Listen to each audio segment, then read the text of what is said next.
Is expected to make remarks about the recent spate of high-altitude objects shot down by the U.S. military over North America.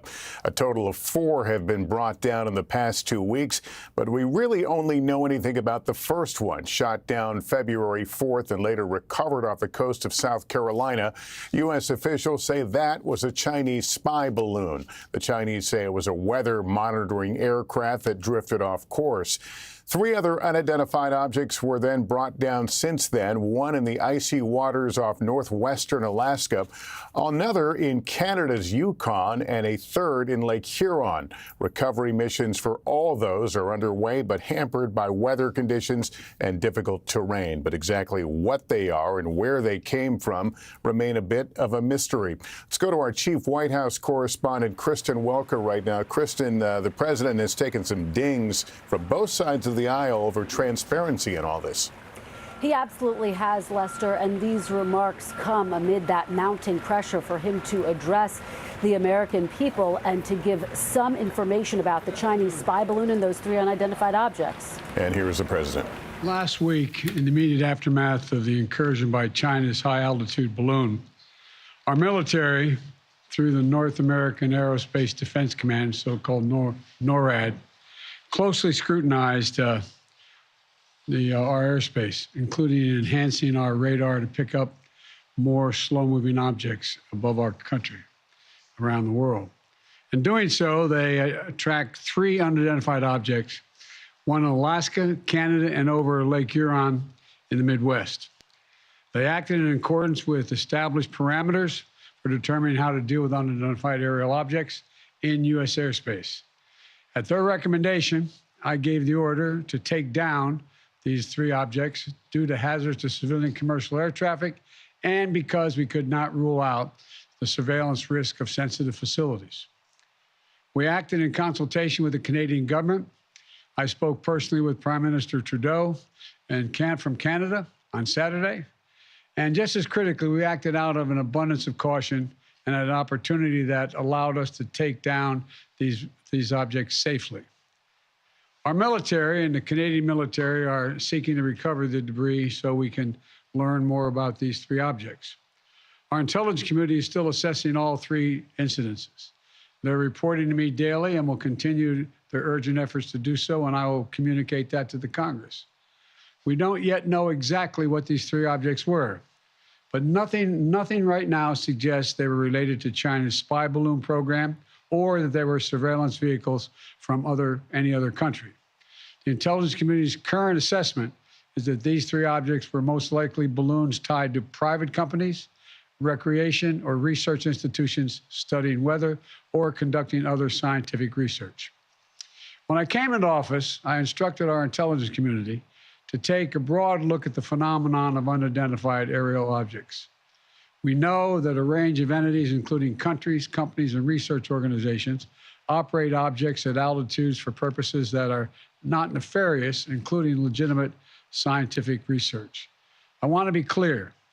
We don't have any evidence that there has been a sudden increase in the number of objects in the sky. We're now just seeing more of them, partially because the steps we've taken to increase our radars, to narrow our radars.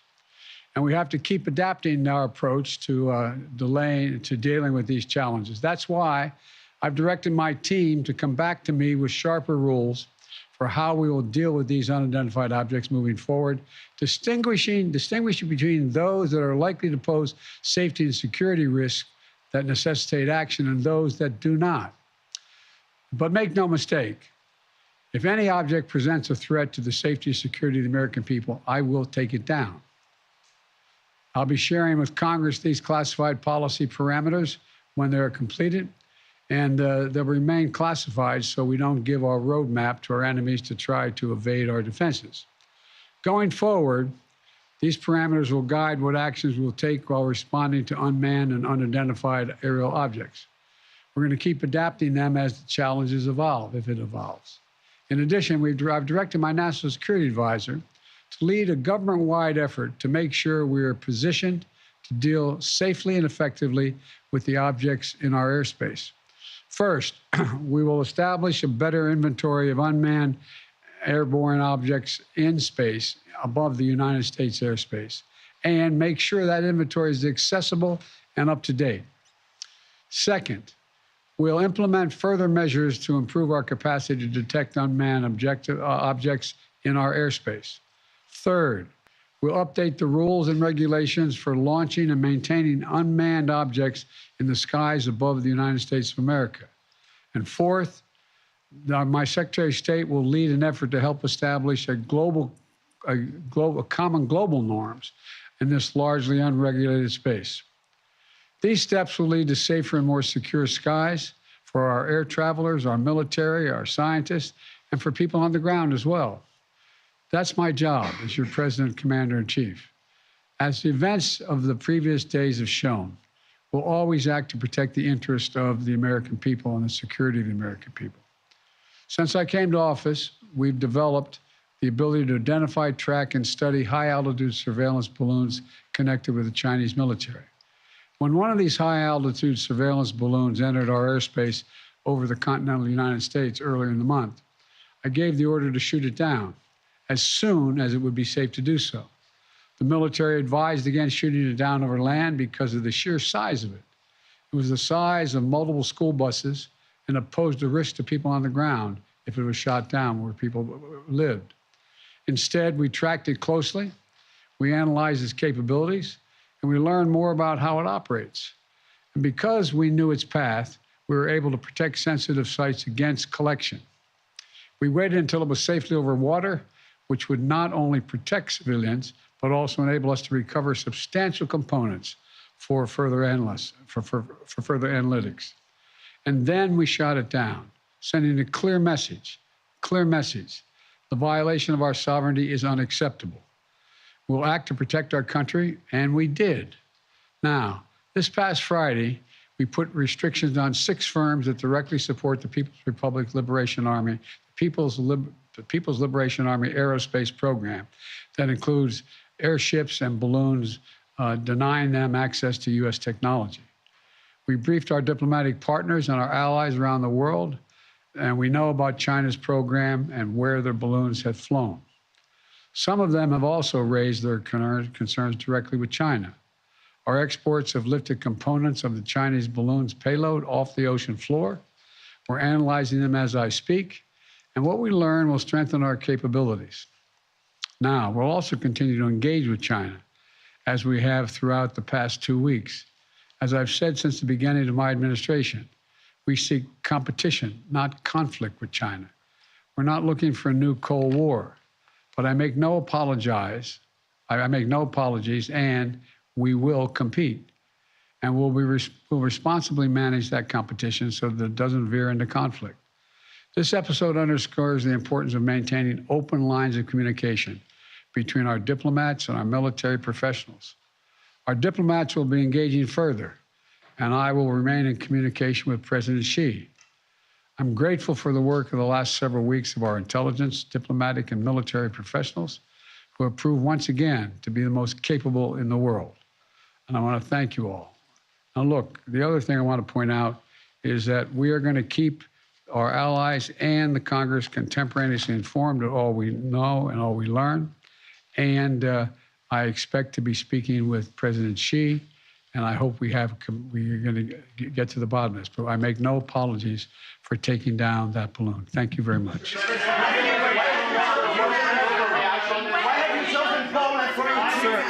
Sir, the question was it?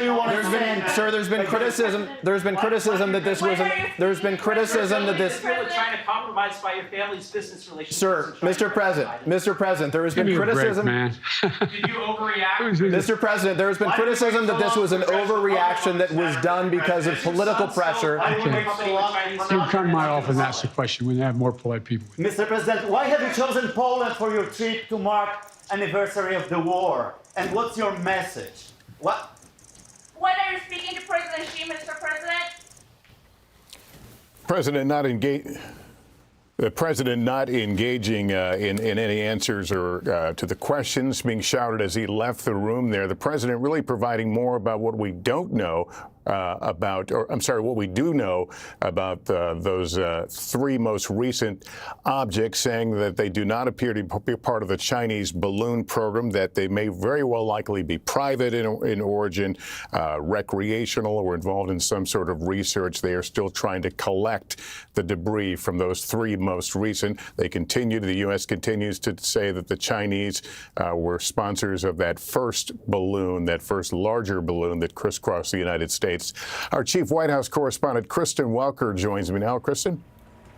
That's right, Lester. And one of the headlines came at the very end when the president said that he expects to speak with President Xi. This is significant because the president and the vice president have signaled that this incident in shooting down the Chinese spy balloon will not mark a shift in relations with China. You heard the president say that he wants the relationship between these two global superpowers to be competitive, but that this is not going to be a break. So we'll continue to monitor that. In terms of the other headlines, it was very notable that he said those three objects that were shot down over the weekend, they have now assessed are balloons that they believe were tied, as you said, to private companies, potentially for meteorological purposes or research scientific purposes. You also heard him talk about the fact that he has directed an interagency review to basically write up new rules of the road to make the skies safer. They will continue, he said, to brief Congress on those findings. His Secretary of State also charged with being a part of that, as well as trying to make the skies over the global community safer. Now, in terms of the three objects that were shot down over the weekend, you heard him talk about the fact that they are trying to recover some of the debris. But Lester, I can tell you, based on my conversations here, that has been a real challenge, a big question mark over whether they will be able to do that and get to the bottom of it.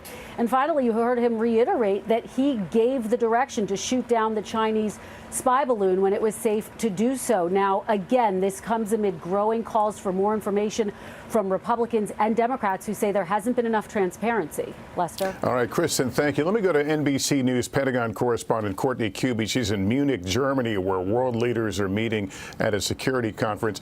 Courtney, the president talked about this need to set new parameters. Obviously, we can't imagine a world in which everything that's unidentified gets shot down immediately. Is there a pressure within the military to come up with some hard, fast rules of how they react to these? And I think this is not just going to be for the military, but this will be a wider, including the FAA, a decision about not just changing the radar parameters again, but looking at some of these smaller, maybe slower moving objects, and rather than immediately scrambling jets, but having some sort of a specific checklist of what to do. But I have to say, Lester, there were two things that really stuck out to me in the president's remarks. One was the very last line that he said before he walked away, and that was that he makes no apologies for shooting down that balloon. He didn't mention the other three objects. He specifically was saying he didn't apologize for shooting down the one balloon. Didn't say anything about whether he thought that it was an overreaction or potentially a mistake to shoot down the three follow-on objects. In addition to that, when he talked about the continuing efforts and communications, there was no mention there of the fact that the Secretary of Defense, Lloyd Austin, tried reaching out to his Chinese counterpart before the U.S. shot down that high-altitude Chinese surveillance balloon, and the Chinese didn't pick up the phone. The mill-to-mill hotline that has existed for years now has been shut down, essentially, the Chinese not answering the phone, and that's a real danger, according to military officials. They are very worried about the potential for some sort of a miscalculation. Think about the fact that the Chinese are operating things in international airspace, and so is the U.S., but the Chinese consider a lot of this airspace and waterways to be their territorial areas. So if there is no military-to-military communication and there's a U.S. asset in one of those areas the Chinese see as their own, without that sort of deconfliction mechanism or line, it has the potential to have a real problem here, Lester. I was surprised we didn't hear from President Biden specifically about that, because Secretary Austin has expressed his concerns about the potential dangers of that hotline not existing right now. All right, Courtney, thank you. I'll ask you to stand by. Let me go to Admiral James Stavridis. He's NBC's Chief International Security and Diplomacy Analyst. Admiral, the president and others have talked about radar capabilities, that they're not set for slow-moving objects. They are now. What are we giving up in exchange, though? Obviously, the radar parameters were set at what they were for a reason. Lester, the thing to focus on here is that detection is not just a single system. It's not just the radar at Cheyenne Mountain, in and around NORAD itself, the North American Air Defense. Detection is a function of what your satellites see overhead, what your intelligence feed is going in, what your radars all across the Pacific indicate to you, those over the Alaskan coast as well. You've got to be able to knit it together.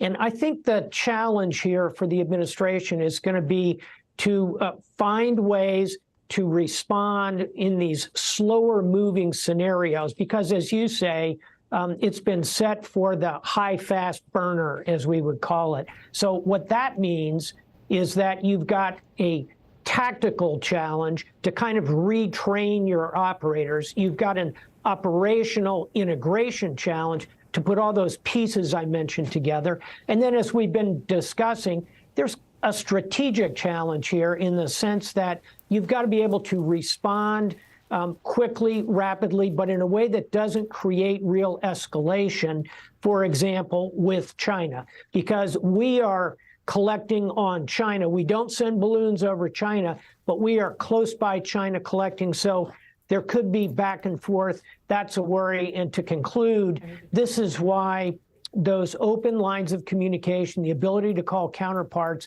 so important. I had that as Supreme Allied Commander of NATO. I could call my Russian counterpart at any moment. Lloyd Austin, as Secretary of Defense, has got to be able to reach out to the Pacific, to the Russians, everywhere. Disconcerting that the Chinese refused to take his call. Yeah, Admiral, thanks. And Kristen, before we wrap up here, what do you suspect in terms of whether this will satisfy some of the calls in Congress for more information about all this?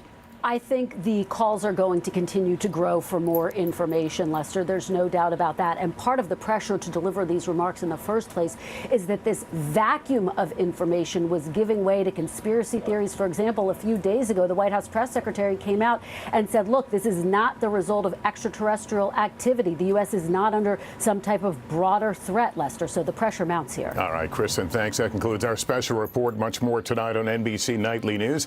I'm Lester Holt in New York. Good day, everyone.